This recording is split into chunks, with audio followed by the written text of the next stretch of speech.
നമസ്കാരം പ്രിയപ്പെട്ടവരെ, കേരളം ആർക്കൊപ്പം ഈ പരിപാടിയുടെ 14ാമത്തെ എപ്പിസോഡിൽ നമ്മൾ എത്തിയിരിക്കുകയാണ്.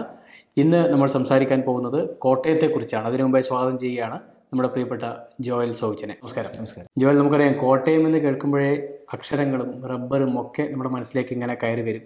Land of letters, lakes and latex എന്നാണ് കോട്ടയത്തെ പറ്റി പറയാറുള്ളത്. എറണാകുളം ജില്ലയിലെ പിറവം, കോട്ടയം ജില്ലയിലെ പാലാ, കടുത്തുരുത്തി, വൈക്കം, ഏറ്റുമാനൂർ, കോട്ടയം, പുതുപ്പള്ളി എന്നീ നിയമസഭാ മണ്ഡലങ്ങൾ ഉൾക്കൊള്ളുന്ന ഒരു വലിയ ലോക്സഭാ മണ്ഡലം. ഇതിനെക്കുറിച്ച് ആദ്യം എന്താണ് പറയാനുള്ളത്?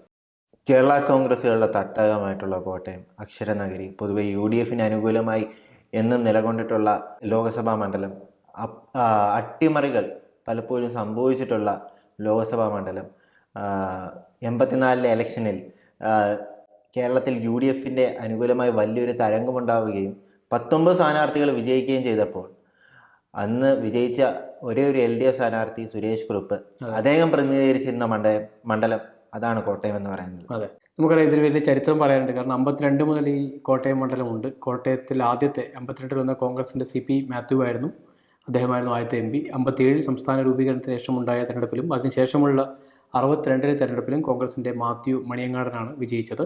67 CPIയുടെ KM എബ്രഹാം ആയിരുന്നു വിജയി. ഇതിനുശേഷമുള്ള 3 തെരഞ്ഞെടുപ്പുകളിൽ കേരള കോൺഗ്രസ് സ്ഥാനാർത്ഥികളെ വർക്കി ജോർജ് 71-ലും സക്കറിയ തോമസ് 77-ലും 1980-ലും ഇവിടെ നിന്ന് വിജയിച്ചു. 84-ൽ ജോയൽ പറഞ്ഞതുപോലെ ഇടതുപക്ഷത്തിന് വേണ്ടി മണ്ഡലം തിരികെ പിടിച്ചത് അന്നത്തെ യുവതുർക്കി SFI നേതാവായിരുന്ന CPMൻ്റെ സുരേഷ് കുറുപ്പായിരുന്നു. എന്നാൽ തൊട്ടടുത്ത 3 തെരഞ്ഞെടുപ്പുകളിൽ 89-ലും 91-ലും 96-ലും കോൺഗ്രസിൻ്റെ ഇന്നത്തെ തലമുതിർന്ന നേതാവായ രമേശ് ചെന്നിത്തലയാണ് കോട്ടയത്ത് വിജയിച്ചത്. 89-ൽ സുരേഷ് കുറുപ്പിനെയും 91-ൽ ജനതാദളിൻ്റെ തമ്പാൻ തോമസിനെയും 96-ൽ ജനതാദളിൻ്റെ തന്നെ ജയലക്ഷ്മിയെയുമാണ് അദ്ദേഹം പരാജയപ്പെടുത്തിയത്. എന്നാൽ അടുത്ത തെരഞ്ഞെടുപ്പിൽ വീണ്ടും സുരേഷ് കുറുപ്പ് കടന്നു വരികയാണ്. അതായത് 98-ൽ സുരേഷ് കുറുപ്പ് വീണ്ടും മത്സരിച്ച് രമേശ് ചെന്നിത്തലയെ പരാജയപ്പെടുത്തി. 99-ൽ കോൺഗ്രസിൻ്റെ PC ചാക്കോ ഒന്ന് വന്ന് നോക്കിയെങ്കിലും അദ്ദേഹവും സുരേഷ് കുറുപ്പിന് മുമ്പിൽ പരാജയപ്പെട്ടു.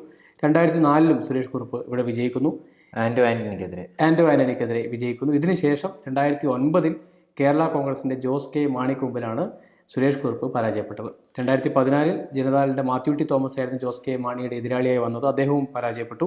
ഇതിനുശേഷം 2019-ൽ ഇപ്പോഴത്തെ സ്ഥാനാർത്ഥി കൂടിയായ തോമസ് ചാഴിക്കാടൻ പരാജയപ്പെടുത്തിയത് ഇടതുപക്ഷത്തിൻ്റെ ശക്തനായ നേതാക്കളിൽ ഒരാളായ VN വാസവനെയായിരുന്നു. ഇത്തവണ കേരള കോൺഗ്രസ് ജോസഫ് ഗ്രൂപ്പിന് വേണ്ടി നേരത്തെ ഇടുക്കി MP ആയി മത്സരിക്കുകയും പ്രവർത്തിക്കുകയും ഒക്കെ ചെയ്തിട്ടുള്ള വിജയിക്കുകയും ഒക്കെ ചെയ്തിട്ടുള്ള ഫ്രാൻസിസ് ജോർജും ഇടതുപക്ഷത്തിൻ്റെ ഭാഗമായി മാറിയ കേരള കോൺഗ്രസ് മാണി ഗ്രൂപ്പിന് വേണ്ടി സിറ്റിംഗ് MP തോമസ് ചാഴിക്കാടനും NDA സ്ഥാനാർത്ഥിയായി BDGS സംസ്ഥാന പ്രസിഡന്റും SNDP നേതാവുമായ തുഷാർ വെള്ളാപ്പള്ളി, ഇവരാണ് മത്സരിക്കുന്നത്. ആദ്യം തന്നെ പറയട്ടെ, നമ്മൾ പല മണ്ഡലങ്ങളെ പറ്റി പറഞ്ഞിട്ടുണ്ട്. അതുപോലെ തന്നെയാണ് ഈ മണ്ഡലത്തെ പറ്റി എനിക്ക് പറയാനുള്ളത്. 2004-ൽ സുരേഷ് കുറുപ്പ് അവസാനം വിജയിച്ച കോട്ടയം മണ്ഡലവും 2009-ൽ ജോസ് കെ മാണി ആദ്യമായി വിജയിക്കുന്ന കോട്ടയം മണ്ഡലവും തമ്മിൽ ഒരുപാട് വ്യത്യാസമുണ്ട്. അതായത് അന്ന് 2004-ലെ കോട്ടയം മണ്ഡലത്തിൽ ഉൾപ്പെടുന്ന കേരള കോൺഗ്രസിൻ്റെ ഏറ്റവും വലിയ കുത്തക സീറ്റുകളിലൊന്നായ ചങ്ങനാശ്ശേരി മാറുകയും എറണാകുളത്തുള്ള പിറവം വരികയും അതുപോലെ തന്നെ പാലാ നിയോജക മണ്ഡലം മൂവാറ്റുപുഴയിലും ആയിരുന്നെങ്കിൽ പാലാ നിയോജക മണ്ഡലം ഇന്ന് കോട്ടയത്തിൻ്റെ ഭാഗമാണ്. അതായത് പണ്ട് അതിനൊരു UDF സ്വഭാവം ഉണ്ടായിരുന്നു, അതിൻ്റെ UDF സ്വഭാവം കുറച്ചും കൂടെ വർദ്ധിച്ചു എന്ന് നമുക്ക് പറയാൻ സാധിക്കുന്ന ഒരു മണ്ഡലമാണ് കോട്ടയം എന്ന് നമുക്ക് ഇന്നത്തെ കോട്ടയത്തെ വിളിക്കാൻ സാധിക്കുന്നത്.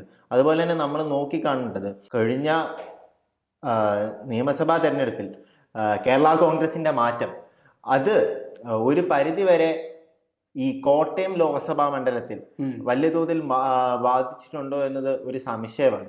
കാരണം ഇന്നും കോട്ടയം ലോക്സഭാ മണ്ഡലത്തിന് കീഴിലുള്ള 7 നിയോജക മണ്ഡലങ്ങളിൽ 5 ഭരിക്കുന്നത് UDFൻ്റെ MLA-മാരാണ്. അതെ, നമുക്കറിയാമ്പോൾ പിറവ് മണ്ഡലത്തിൽ കേരള കോൺഗ്രസ് ജേക്കബിൻ്റെ അനൂപ് ജേക്കബ്, പാലായിൽ നാഷണലിസ്റ്റ് കോൺഗ്രസ് അല്ലെങ്കിൽ ഡെമോക്രാറ്റിക് കോൺഗ്രസ് പാർട്ടിയുടെ മാണി C കാപ്പൻ, കടുത്തുരുത്തിയിൽ കേരള കോൺഗ്രസ് ജോസഫ് വിഭാഗത്തിൻ്റെ മോൻസ് ജോസഫ്, വൈക്കത്ത് CPIയുടെ CK ആശ, ഏറ്റുമാനൂരിൽ CPMൻ്റെ VN വാസവൻ, കോട്ടയത്ത് കോൺഗ്രസിൻ്റെ തിരുവഞ്ചൂർ രാധാകൃഷ്ണൻ, പുതുപ്പള്ളിയിൽ കോൺഗ്രസിൻ്റെ ചാണ്ടി ഉമ്മൻ, ഇവരൊക്കെയാണ് MLA-മാർ. ഈ പറഞ്ഞ പോലെ UDFന് 5-ഉം LDFനും 2 പ്രതിനിധികൾ, അല്ലേ? അതെ, തീർച്ചയായിട്ടും. പക്ഷേ ഈ തെരഞ്ഞെടുപ്പിൽ നമ്മൾ പ്രധാനമായും നോക്കിക്കണ്ട് കേരള കോൺഗ്രസിൻ്റെ മുന്നണി മാറ്റം തന്നെയാണ്. കേരള കോൺഗ്രസ് LDFിലായിരിക്കുന്ന കേരള കോൺഗ്രസ് മാണിയെ സംബന്ധിച്ച് അവർക്കിത് പ്രൂവ് ചെയ്യേണ്ട ഇലക്ഷനാണ്. കാരണം അവരുടെ ഒരു അവർക്ക് LDFനുള്ളിൽ നിലനിർത്തുക എന്നത് വളരെയധികം ആവശ്യകരമായിട്ടുള്ള സംഭവങ്ങളാണ്. നമ്മൾ പല കാര്യങ്ങളും നമ്മൾ കോട്ടയം ലോക്സഭാ മണ്ഡലത്തെ പറ്റി നാം നോക്കേണ്ടതുണ്ട്. ഒന്ന്, അവിടെ ചിഹ്നം വളരെയധികം പ്രധാനപ്പെട്ടതാണ്. കാരണം UDF എപ്പോഴും അവിടെ ഒന്നുകിൽ മത്സരിച്ചുകൊണ്ടിരിക്കുന്നത് കൈപ്പത്തിയിലും വേറെ ഒന്ന് രണ്ടിലേലുമാണ്. ഞാനും കോട്ടയമായി വളരെ ചേർന്ന് കിടക്കുന്നത്. എൻ്റെ വിദ്യാഭ്യാസ കാലഘട്ടം ഒരു കോട്ടയം അതുകൊണ്ട് നല്ല രീതിയിൽ അറിയാവുന്നൊരു മണ്ഡലമാണ്.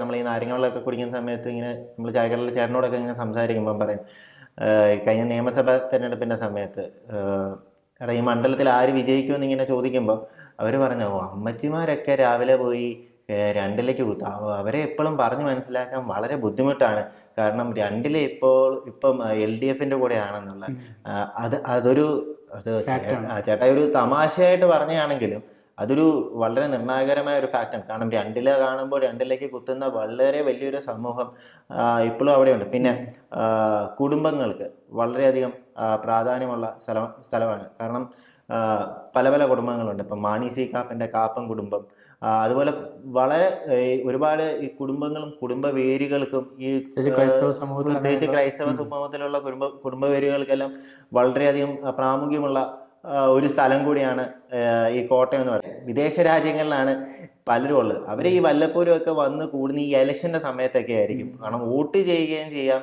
നാട്ടിലെ വിശേഷമൊക്കെ അറിയുകയും ചെയ്യും. അപ്പം ഇവർ തമ്മിൽ അവർ ഈ കുടുംബങ്ങൾക്കുള്ളിൽ തന്നെ അവരങ്ങ് തീരുമാനിക്കും ഇന്ന ആൾക്കാണ് ഞങ്ങൾ വോട്ട് ചെയ്യാൻ പോകുന്നത്. അതൊരു വലിയ എന്താ പറയുക, വലിയൊരു സ്ട്രോങ് എൻ ബ്ലോക്കായിട്ട് പോകുന്ന വോട്ടുകൾ വളരെ വലുതായിട്ടുണ്ട്. സിറോ മലബാർ സഭയ്ക്ക് പ്രാതിനിധ്യമുണ്ട്. പ്രത്യേകിച്ച് പാലാ രൂപതയ്ക്കും ചങ്ങനാശ്ശേരി രൂപതയ്ക്കും വളരെയധികം സ്വാധീനമുള്ള നിയോജകമണ്ഡലമാണ്. അതുപോലെ തന്നെ ഈഴവ ഭൂരിപക്ഷം നല്ല രീതിയിലുള്ള നിയോജകമണ്ഡലമാണ്. അതുപോലെ തന്നെ ക്യാനായ കത്തോലിക്ക വോട്ട് എനിക്ക് തോന്നുന്നു തോമസ് ചാഴിക്കാടൻ ആ വിഭാഗത്തിൽ പെടുന്ന ഒരാളാണ്. അതുകൊണ്ട് തന്നെ ആ വിഭാഗത്തിനും വളരെ ശക്തമായ അടിത്തറയുള്ള ഒരു സ്ഥലമാണ്. ചിങ്ങവനം പോലുള്ള സ്ഥലങ്ങളിൽ വളരെയധികം ക്യാനായ വോട്ടുകൾ ഉള്ള സ്ഥലമാണ്. അപ്പം ഈ വോട്ടുകളെല്ലാം എങ്ങനെയായിരിക്കും, ഏത് രീതിയിലായിരിക്കും എന്നതിന് നമ്മൾ നോക്കിക്കാണേണ്ട വലിയൊരു ഫാക്റ്റ് ആണെന്ന് തന്നെ നമുക്ക് പറയേണ്ടി വരും.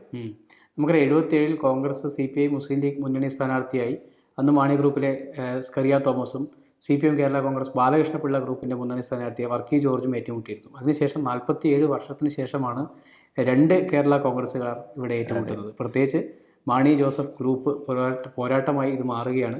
ഇതിൽ നമ്മൾ കാണേണ്ടത്, ഇത് കേരള കോൺഗ്രസ് ഉണ്ടായിരുന്ന കാലത്ത് ഒരു ഗ്രൂപ്പിന്റെ ചെയർമാൻ എന്ന് പറയുന്നത് KM മാണി സാറും രണ്ടാമത്തേത് PJ ജോസഫ് സാറും ആയിരുന്നു. ആ ഒരു തലമുറ KM മാണി സാറിന്റെ മരണത്തിന് ശേഷം PJ ജോസഫ് വേറെ ഇതായി പോയെങ്കിലും PJ ജോസഫിന് ഇന്ന് ആ ഗ്രൂപ്പിൽ എന്തുമാത്രം സ്വാധീനമുണ്ട്, ഇന്നും അദ്ദേഹം തന്നെയാണ് നയിക്കുന്നത്. പക്ഷെ അദ്ദേഹത്തിന്റെ ഒരു അടുത്ത ജനറേഷൻ വരേണ്ട സമയമായി. അതിനെ ഇപ്പോൾ നയിക്കുന്ന അദ്ദേഹത്തിന്റെ പടത്തലവനായിട്ടുള്ള മോൻസ് ജോസഫും അതേപോലെ തന്നെ KM മാണി സാറിന്റെ സ്വന്തം മകനായ ജോസ് കെ മാണിയുമായിരുന്നു പടത്തലവന്മാർ എന്ന് പറയുന്നത്. ഇന്ന് പക്ഷേ ഈ പടത്തലവന്മാർ നേതാക്കന്മാരെ വരികയാണ്. ഇന്ന് മോൻസ് ജോസഫാണ് PJ ജോസഫ് ഗ്രൂപ്പിന്റെ ഒരു അവസാന വാക്ക് എന്ന് നമുക്ക് പറയാൻ സാധിക്കും.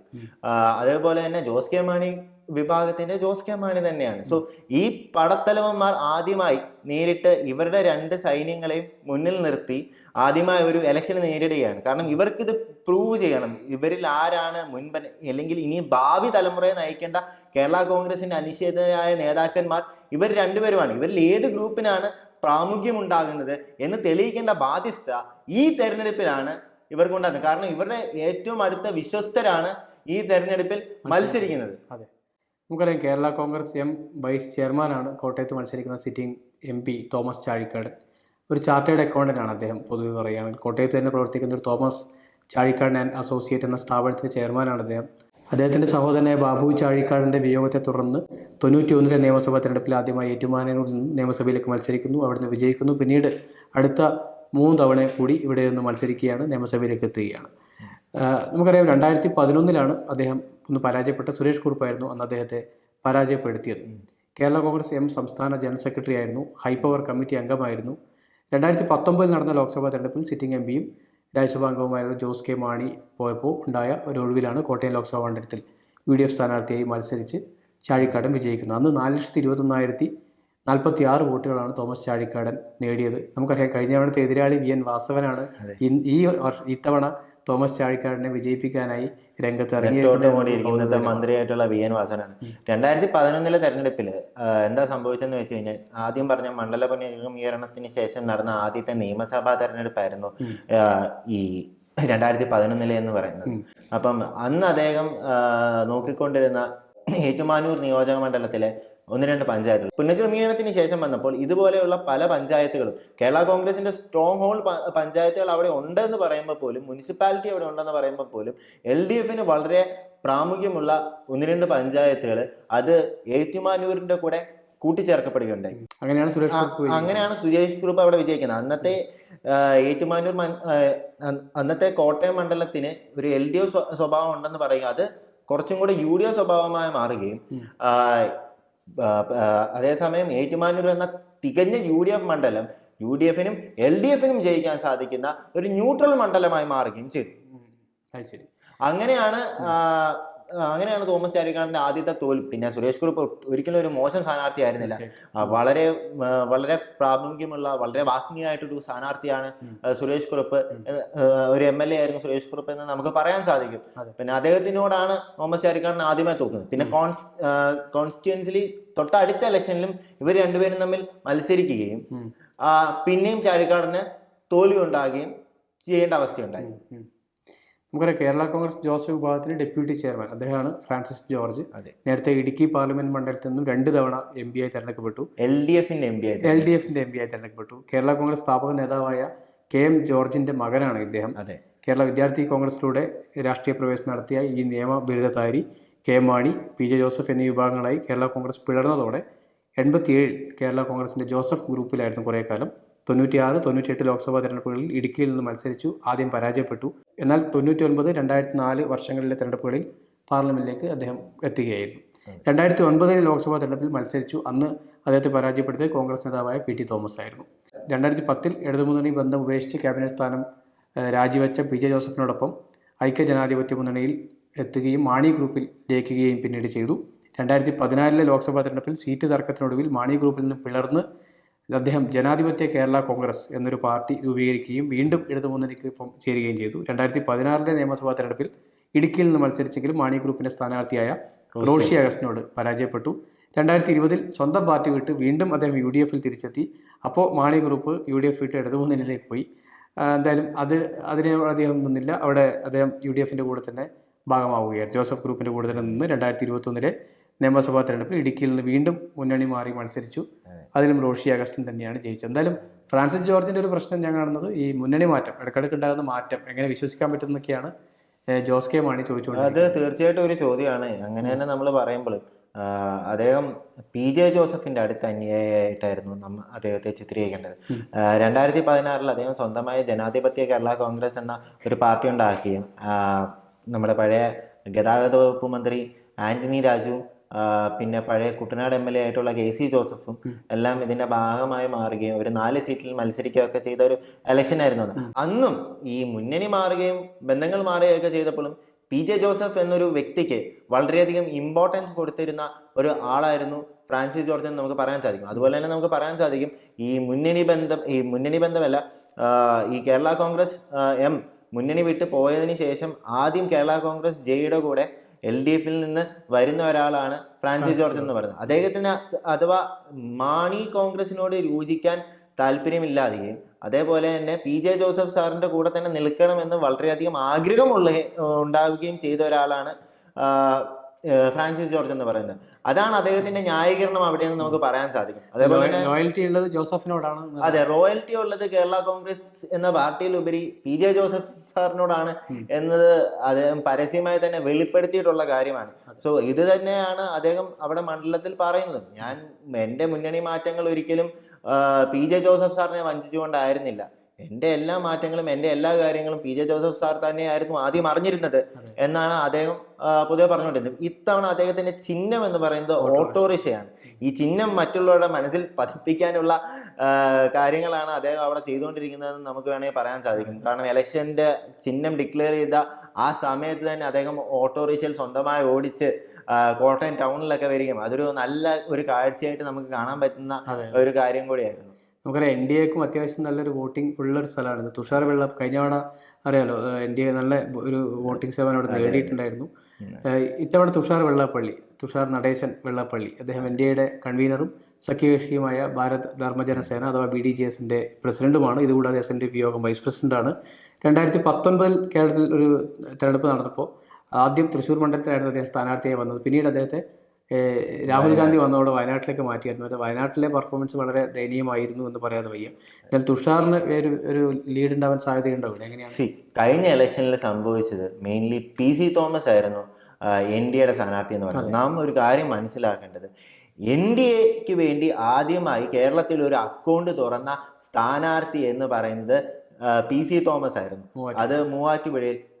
ഇന്ന് നമുക്ക് നോക്കിക്കാണേണ്ട വേറൊരു കാര്യം എന്ന് പറഞ്ഞാൽ, പണ്ട് മൂവാറ്റുപുഴയുടെ ഭാഗമായിരുന്ന പാല പോലുള്ള മണ്ഡലങ്ങൾ ഇന്ന് കോട്ടയം നിയോജക മണ്ഡലത്തിലാണ് എന്ന് നമുക്ക്, കോട്ടയം ലോക്സഭാ മണ്ഡലത്തിലാണെന്നുള്ളത് വളരെ നോക്കിക്കാണേണ്ട ഒരു കാര്യമാണ്. അതേപോലെ തന്നെ NDAയെ സംബന്ധിച്ച് പറയുകയാണെങ്കിൽ, NDAയുടെ സ്ഥാനാർത്ഥിയെ സംബന്ധിച്ച് പറയുകയാണെങ്കിൽ ഇത്തവണ കുറെ കൂടുതൽ ഈഴവ വോട്ടുകൾ കിട്ടാൻ സാധ്യതയുണ്ട്. പക്ഷേ കഴിഞ്ഞ പ്രാവശ്യം PC തോമസ് സമാഹരിച്ച ക്രിസ്ത്യൻ വോട്ടുകൾ അത് എങ്ങോട്ട് പോകുമെന്നതും വളരെ വലിയൊരു ചോദ്യമായി മാറുകയാണ്. ഒരു പക്ഷേ നമുക്ക് പറയാൻ സാധിക്കും, തുഷാർ വെള്ളാപ്പള്ളി ഈ മണ്ഡലത്തിൽ മത്സരിക്കുന്നത് കൊണ്ടാണ് ഒരു പാർട്ടിക്ക് ഒരു എഡ്ജ് ഇപ്പോൾ നമുക്ക് കാണാൻ സാധിക്കുന്നത്. അല്ലെങ്കിൽ ഇത് ബലാബലം ഒരു മത്സരമായിരുന്നു. വളരെയധികം വിരസമായി പോകേണ്ടിയിരുന്ന ഒരു തെരഞ്ഞെടുപ്പിനെ, അല്ലെങ്കിൽ അവസാന സമയത്തേക്ക് നമുക്ക് ആവേശം ഉത്ഭവിപ്പിച്ച് ആര് ജയിക്കുമെന്ന് അറിയാതെ ഒരു ടൈറ്റിലേക്ക് വരേണ്ട ഒരു മത്സരത്തിന് ഒരു വിഭാഗത്തിന് തീർച്ചയായും ഒരു എഡ്ജ് കൊടുക്കാൻ തുഷാർ വെള്ളാപ്പള്ളിയുടെ സ്ഥാനാർത്ഥിത്വത്തിലൂടെ സാധിച്ചു എന്ന് നമുക്ക് പറയാം. നമ്മൾ വേറൊരു കാര്യം ഇവിടെ മനസ്സിലാക്കേണ്ടത്, തുഷാർ വെള്ളാപ്പള്ളി ചോദിച്ചു വാങ്ങിച്ച സീറ്റാണ് കോട്ടയം എന്ന് പറയുന്നത്. അദ്ദേഹത്തിന് വേണമെങ്കിൽ ആലപ്പുഴയിൽ മത്സരിക്കാമായിരുന്നു. അദ്ദേഹത്തിന്റെ ഏറ്റവും വലിയ സേ കിടക്കുന്നത് ആ ലോക്സഭാ മണ്ഡലത്തിലാണ്. പക്ഷേ അദ്ദേഹം ചൂസ് ചെയ്തതാണ് കോട്ടയം എന്ന് പറയുന്നത്. അദ്ദേഹത്തിന് അവിടെ വ്യക്തമായ ലക്ഷ്യങ്ങളുണ്ട് എന്ന് തന്നെ നമുക്ക് നോക്കി കാണിക്കേണ്ടി വരും. അദ്ദേഹം അവിടെ പിടിക്കുന്ന വോട്ടുകൾ അദ്ദേഹം തദൈവ ജയിക്കുകയില്ലായിരിക്കാം ഒരു പക്ഷേ അദ്ദേഹം അവിടെ വലിയ തോതിൽ വോട്ടുകൾ സമാഹരിക്കാൻ അദ്ദേഹത്തിന് സാധിക്കും എന്നത് വളരെ നമ്മൾ നോക്കിക്കാണേണ്ട ഒരു വോട്ട് അല്പമെങ്കിലും അങ്ങോട്ടേക്ക് പോകുന്നു പറയുന്നു അല്ലേ? നമുക്ക് അവസാന സമയത്ത് പറയാവുന്നതാണ്. ഈ തെരഞ്ഞെടുപ്പ് നോക്കുമ്പോൾ കുറെ ഫാക്ടേഴ്സ് ഉണ്ട്. ഒന്ന് സജി മഞ്ഞക്കടമ്പിൽ, അദ്ദേഹം അവസാനം വന്ന ഇഷ്യൂ ആയിരുന്നു. മാണി കോൺഗ്രസ് UDF വിട്ടു പോയ സമയത്ത് പോലും സജി മഞ്ഞക്കടമ്പൻ എന്ന വ്യക്തി പോയില്ല. കേരള കോൺഗ്രസിനുള്ളിൽ വളരെയധികം സ്വാധീനമുള്ള ഒരു പൊതുപ്രവർത്തകനാണ് സജി മഞ്ഞക്കടമ്പൻ എന്ന് പറയുന്നത്. സജി മഞ്ഞക്കടമ്പനെ പറ്റി വേറൊരു രീതിയിൽ പറയാൻ പറ്റുന്ന വളരെ സിമ്പിളായിട്ടൊരു കാര്യമുണ്ട്. രാഷ്ട്രീയം കാരണം ഒന്നും അങ്ങനെ ഉണ്ടാക്കാൻ സാധിക്കാതെ വരികയും ഈ കഴിഞ്ഞ മെഡിക്കൽ കോളേജിൻ്റെ ഒരു പല പല പോസ്റ്റിലേക്ക് പല മുന്നണികളിൽ നിന്ന് ആളുകളെ ക്ഷണിക്കും. UDF ചെയർമാൻ എന്ന രീതിയിൽ അദ്ദേഹത്തിൻ്റെ സ്വന്തം പേര് തന്നെ എഴുതി കൊടുക്കേണ്ടി വന്ന ഒരാളാണ് സജി മഞ്ഞക്കടമ്പൻ എന്ന് പറയുന്നത്. കാരണം അദ്ദേഹം ഒരു പക്ഷേ കഴിഞ്ഞ തെരഞ്ഞെടുപ്പിൽ ഏറ്റുമാനൂരിൽ നിന്ന് മത്സരിക്കേണ്ടതായിരുന്നു. അല്ലെങ്കിൽ അതിന് മുമ്പിലത്തെ തെരഞ്ഞെടുപ്പിൽ PC ജോർജ് സ്വതന്ത്ര സ്ഥാനാർത്ഥിയെ മത്സരിച്ചെന്ന തെരഞ്ഞെടുപ്പിൽ ഏറെക്കുറെ പൂഞ്ഞാർ സീറ്റ് അദ്ദേഹത്തിന് വേണ്ടി ഒരു പക്ഷേ നീക്കി വയ്ക്കുകയും പിന്നീട് ജോസ് കെ മാണി കുറെ ഫാക്ടേഴ്സിന്റെ മൂലം ആ തെരഞ്ഞെടുപ്പിൽ അദ്ദേഹത്തിന് സീറ്റ് നിഷേധിക്കപ്പെടുകയും ചെയ്യുകയായിരുന്നു. അന്ന് മുതലേ അദ്ദേഹം ഒരു സീറ്റ് മോഗി എന്ന് പറയാൻ പറ്റില്ല, ഈ ഡിസേർവ്സ് ഇറ്റ്, ബട്ട് അദ്ദേഹത്തിന് അത് കിട്ടുന്നില്ല എന്നതൊരു വലിയ വസ്തുതയാണ്. നമുക്കറിയാം. പിന്നെ മറ്റൊരു പ്രധാനപ്പെട്ട കാര്യം, ഉമ്മൻചാണ്ടി ഇല്ലാത്ത ആദ്യത്തെ തെരഞ്ഞെടുപ്പാണ്, കുഞ്ഞൂഞ്ഞില്ലാത്ത ഒരു ലോക്സഭ തെരഞ്ഞെടുപ്പ്. ഈ കേരള കോൺഗ്രസ് ഇഷ്യൂസിന്റെ ഇടയിലൊക്കെ നടുക്കുവന്ന് നിൽക്കുന്നതായിരുന്നു ഒരു സമവായക്കാരനും ഒരു മധ്യസ്ഥനായിരുന്നു ഉമ്മൻചാണ്ടി എന്ന് പറയുന്നത്. ഉമ്മൻചാണ്ടി ആരോഗ്യവാനായിരുന്ന സമയത്തായിരുന്നെങ്കിൽ ഒരുപക്ഷെ കേരള കോൺഗ്രസ് പാർട്ടി വിട്ട് പോയില്ലായിരുന്നു എന്നതും പലരും ചൂണ്ടിക്കാട്ടുന്ന ഒരു കാര്യമാണ്. ഈ ഇലക്ഷനെ സംബന്ധിച്ച് പ്രധാനമായിട്ടും കോട്ടയം ലോക്സഭാ മണ്ഡലം നേരിടുന്ന പ്രധാന പ്രശ്നങ്ങൾ എന്ന് പറയുന്നത് ഒന്ന് റബ്ബറിന്റെ വിലയാണ്. കാരണം അതും ഒരു രീതിയിൽ LDFനെ അത് നമുക്ക്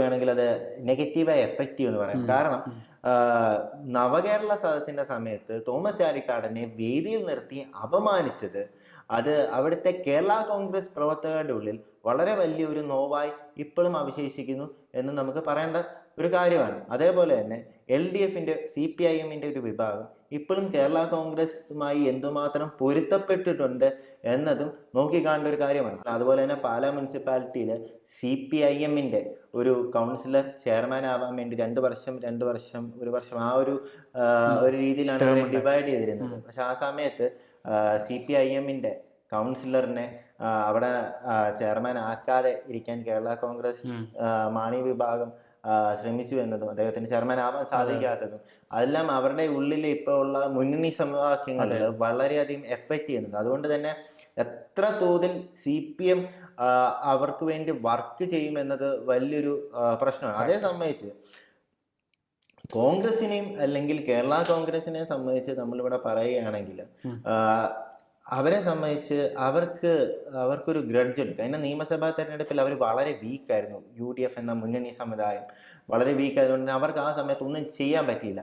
കാരണം ഇവരുടെ മനസ്സിൽ വളരെ വലിയൊരു ഗ്രഡ്ജ് ഉണ്ട്. കാരണം ഓക്കെ, ഞങ്ങളുടെ കൂടെ നിന്ന് ജയിച്ച ഒരാളാണ്, ഞങ്ങളാണ് കഷ്ടപ്പെട്ട് ജയിപ്പിച്ചത്, എന്നിട്ട് മുന്നണി മാറി. കാരണം ഈ കോട്ടയത്തെ അച്ചായന്മാരെന്ന് പറഞ്ഞാൽ, അല്ലെങ്കിൽ അവിടുത്തെ ആളുകൾ എന്ന് പറയുന്നത് ഈ ചെറിയ കാര്യങ്ങൾ പോലും വളരെയധികം നോട്ടിഫൈ ചെയ്യുകയും അതിനെല്ലാം വളരെയധികം മനസ്സിൽ സൂക്ഷിക്കുകയും അതിനോടെല്ലാം വളരെ സാമാന്യം നല്ല രീതിയിൽ പെരുമാറുകയും ചെയ്യുന്ന ആളുകളാണെന്ന് നമുക്ക് പറയാൻ സാധിക്കുന്ന ഒരു വിഭാഗമാണ് അവരെന്ന് പറയുന്നത്. ഞാൻ ആദ്യമേ പറഞ്ഞതുപോലെ തന്നെ ഈ തുഷാർ വെള്ളാപ്പള്ളി വന്നില്ലായിരുന്നെങ്കിൽ ഇതൊരു വളരെ ടൈറ്റ് മണ്ഡലമായിരുന്നു എന്ന് നമുക്ക് നിസ്സംശയം പറയാൻ സാധിക്കും. കാരണം ഒപ്പത്തിനൊപ്പം പൊക്കോണ്ടിരുന്ന ഒരു മണ്ഡലമായിരുന്നു. തുഷാർ വെള്ളാപ്പള്ളിയുടെ സാന്നിധ്യമാണ് ഈ തെരഞ്ഞെടുപ്പിൽ ഫ്രാൻസിസ് ജോർജിന് ഒരു എഡ്ജ് ഇവിടെ ഉണ്ടാക്കുന്നത്. കാരണം LDFന് പരമ്പരാഗതമായി കിട്ടിക്കൊണ്ടിരുന്ന വോട്ട് ബാങ്ക് ആയിരുന്നു കോട്ടയം ലോക്സഭാ മണ്ഡലത്തിൽ ഇടവ വോട്ട് ബാങ്ക് എന്ന് പറയുന്നത്. പ്രത്യേകിച്ച് നമ്മൾ എടുത്തു കണ്ട CPIയുടെ കോട്ട എവിടെയുണ്ട്, ഒരു മണ്ഡലം CPIയുടെ വളരെ വലിയൊരു കോട്ടയാണ്, അത് വൈക്കമാണ്.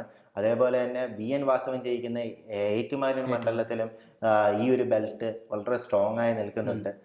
പിന്നെ നമ്മൾ പറയേണ്ട വേറൊരു പ്രധാനപ്പെട്ട കാര്യം, ഇപ്പോഴും കെട്ടടങ്ങാത്ത സഭാ തർക്കം വളരെ വലിയൊരു രീതിയിൽ ബാധിക്കുന്ന, ഏത് മുന്നണിക്കാണ് ഇവരുടെ കോർ വോട്ടുകൾ പോകുന്നതെന്ന് ഇപ്പോഴും നിശ്ചയിക്കാൻ സാധിക്കാത്ത ഒരു പ്രതിസന്ധിയിൽ നിൽക്കുന്ന എല്ലാം ഒരു ഇലക്ഷനിലാണ്. അതൊക്കെ ഇന്നത്തെ ഒരു സാഹചര്യത്തിൽ ഒരു രീതിയിൽ നാം നോക്കിക്കഴിഞ്ഞാൽ UDF സ്ഥാനാർത്ഥിക്ക് അനുകൂലമായി ഭാവിക്കാവുന്നതാണ്. അങ്ങനെ അദ്ദേഹം വിജയിക്കാനാണ് ചെറിയൊരു സാധ്യത എന്ന് പറയുന്നത്. എന്തായാലും നമുക്കറിയാം, അക്ഷരനഗരിയുടെ മനസ്സ് ആർക്കൊപ്പമാണെന്ന് അറിയാൻ ഇനിയും ദിവസങ്ങൾ ബാക്കിയുണ്ട്. ജോയലിൻ്റെ അഭിപ്രായത്തിൽ ഫ്രാൻസിസ് ജോർജിനാണ് ഒരു എഡ്ജ്. ഇനി ഈ എപ്പിസോഡ് ഇവിടെ അവസാനിക്കുകയാണ്. നാളെ നമ്മൾ സഞ്ചരിക്കാൻ പോകുന്നത് ആലപ്പുഴയിലേക്കാണ്. ടൈറ്റായ ഒരു മണ്ഡലമാണ്. നന്ദി, നമസ്കാരം.